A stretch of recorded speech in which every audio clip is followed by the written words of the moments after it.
The House has voted to defund Planned Parenthood. Now, this is mostly a symbolic vote because it doesn't seem as though Senate has the votes necessary in order to defund Planned Parenthood. And if it did have the votes necessary, Barack Obama would almost certainly veto it. However, Monday's vote showed that this is something that members of the House of Representatives feel very passionately about. They are using the highly edited so-called sting videos from the Center for Medical Progress to make an argument that Planned Parenthood should not receive the $500 million that it's currently receiving from the federal government. And this is a perfect example of the coordinated attack against Planned Parenthood that started, honestly, in 2011 by Representative Mike Pence. Okay, so Mike Pence has been very focused on banning abortion in the country.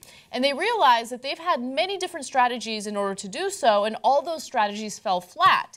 And then Mike Pence realized, well, maybe the best strategy is to target what they consider the largest abortion provider. And if you do away with the largest abortion provider, then you'll probably do away with abortion. So let's break this down. In the beginning, what the Republicans wanted to do was overturn Roe versus Wade. Now, it's been decades. They couldn't do it, right? They tried to pass a constitutional amendment. Right, so that was step two. They're like, okay, well, then let's go above the Supreme Court. Let's do a constitutional amendment. Here was the problem with that. They couldn't get 3/4 of the country to agree. That's constitutional amendments, a very hard thing to do. Only issues that everybody agrees on can pass. So that failed, right? So then they went after abortion through legislation, and they attacked it in every conceivable way. Henry Hyde, of course, is the famous Hyde Amendment, where he said the federal government can't fund any abortion. That's been the law for a long, long time in this country. And then their attempt is to chip away at it until, for all practical effect, there will be no more abortion.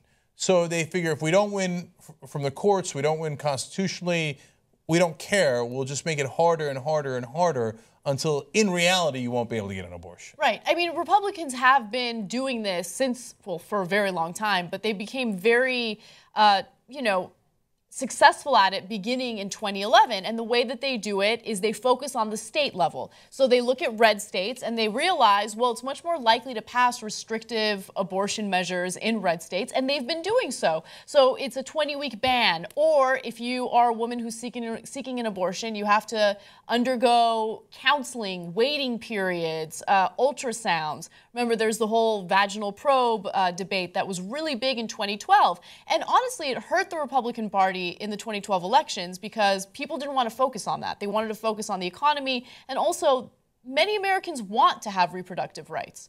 And defunding Planned Parenthood, unfortunately, seems to resonate with a lot of Americans because they've bought into the propaganda by the Center for Medical Progress. Now, let me tell you how many people are going to be harmed by, Planned Parenthood being defunded. Of the 6.7 million women who rely on public programs to pay for contraceptives, 2.4 million of them, and 36%, do so at Planned Parenthood's 817 clinics across the country. So let's pause there to understand what they're actually doing, which is amazing. Because if you take the ability to get contraception away from 2.4 million women, it'll be much harder. They might be able to get in other avenues, but a lot of them won't be able to afford it. They won't have a clinic near them, etc. You take that easy access away for 2.4 million women. You know what you're going to have? A ton more abortions. Yes. Not less abortions. They'll have ironically created so many more abortions. But they're religious zealots, so they don't really care. They're against contraception, period.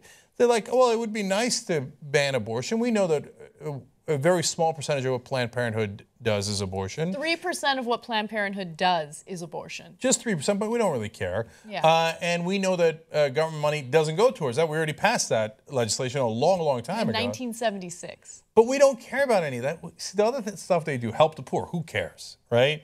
Help women, who cares? And then help them with contraception, we don't like that. Right. So if you're going to help them with contraception, you're going to help them with abortion, we want to destroy you.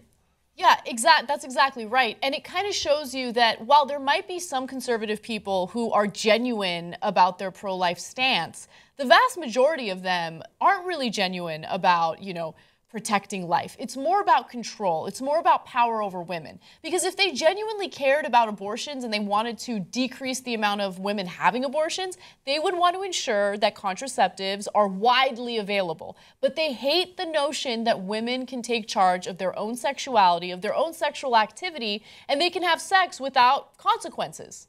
They hate that. That gets rid of the control.